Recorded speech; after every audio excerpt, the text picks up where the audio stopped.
You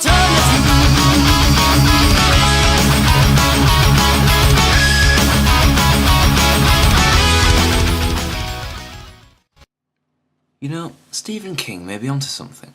So, the back end of the Dark Tower series was the literary equivalent of Quantum Leap in the way it went off in the end, but as a whole he hasn't actually released anything which you could define as bad.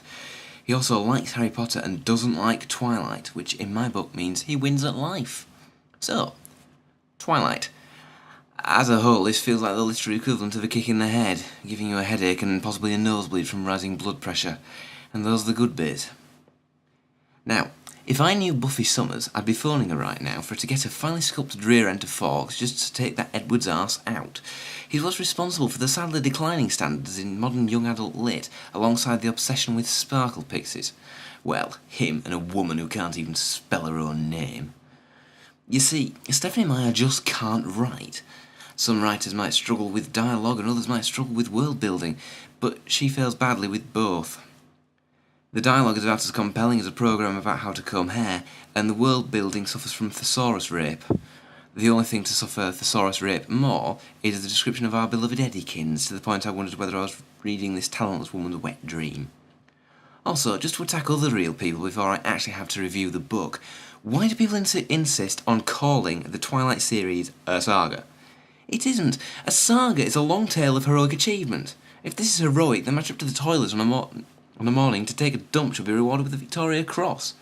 Anyway, if I want first-person heroic romance, I'll just read the Farseer trilogy, which does the whole teenage angst thing with much better characters.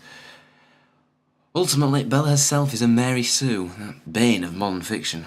Well, fan fiction. Normally editors at publishing companies aren't so retarded as to allow a Mary Sue under the noses. Unfortunately, Meyer's editor had a frontal lobotomy prior to reading the manuscript and decided to publish it thanks to having a bicycle pump embedded in the brain a few days before. So it was published with 250 pages of unneeded material to the plot, with purple prose by the dinosaur would be ashamed of. Bella is also a whiny emo kid who turns up her nose at people she sees as beneath her. Well, she's arrogant and therefore is as lovable as a velociraptor in the process of eating your mum, just to keep the whole dinosaur thing going. And if I may be allowed to move on to Edward Cullen, he's an abusive stalker with the main attendant personality issue being that he hasn't got one. Well, he does have one, but you know what I mean. His main attribute is that he sparkles in sunlight, and that makes him the perfect boyfriend. I can do that, just pass me the glitter and some Pritt stick, and I can sparkle in the sun. And as for his smell, well, that's surely the Lynx effect.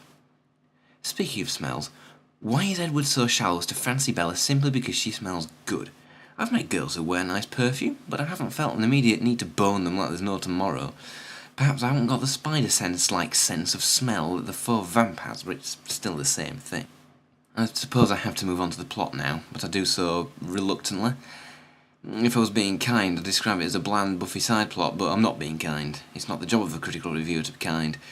It's the job of a critical reviewer to be, well, critical. And seeing as I'm being critical, I'll make the point that there's no actual plot for about 300 pages, which is something of a shortcoming. When a plot breaks out, it's so out of place with a few moments where something happens earlier that it's like Mrs. Meyer was reading one of those pointless how-to-write-a-novel guides which suggested conflict as being a key component of a plot. Only Mrs. Meyer took it too literally and decided that she'd shoehorn in an action sequence nary hinted at what had gone before. This is not good writing practice. Rather, it's about as good writing practice as ripping hearts out is in colon surgery. Perhaps if she's given the chance to hone her art, then she might be able to produce something half decent. Actually, we probably don't want her to hone her style. If writers like Jane Austen and William Shakespeare, although she describes herself as being better than, are the Leonardo da Vinci's of the craft, then Meyer's a toddler with a crayon. If allowed to hone her style, she'd turn into Jackson Pollock on a high. Sure, some might think of it as being a masterpiece, but anyone in the know is perfectly aware a 5-year-old painting a house has more merit to it. Might have overused the artist metaphor there. Moving on to my final point, I simply don't see what the fuss is about Twilight. I'll be the first to admit that vampire romances tend not to appeal to me, but I'd certainly like to think I can at least look at a book and genuinely rate it on its merit. Worryingly, I just didn't see any. All humour aside, this is a book that has simply got too many faults for me to be able to speak about them in one 5-minute review. I could have mentioned how feminism is set back by Bella fainting at the sight of blood and swooning when she's around Eddykins, or how much of the content was utterly superfluous, or how it makes romance written by me, a bitter and twisted, cynical misanthrope, look good, but I simply haven't the time. So I'll leave you with the message that if you want to read this, you can get as much the same amount of literary value from being hit in the face by a spade.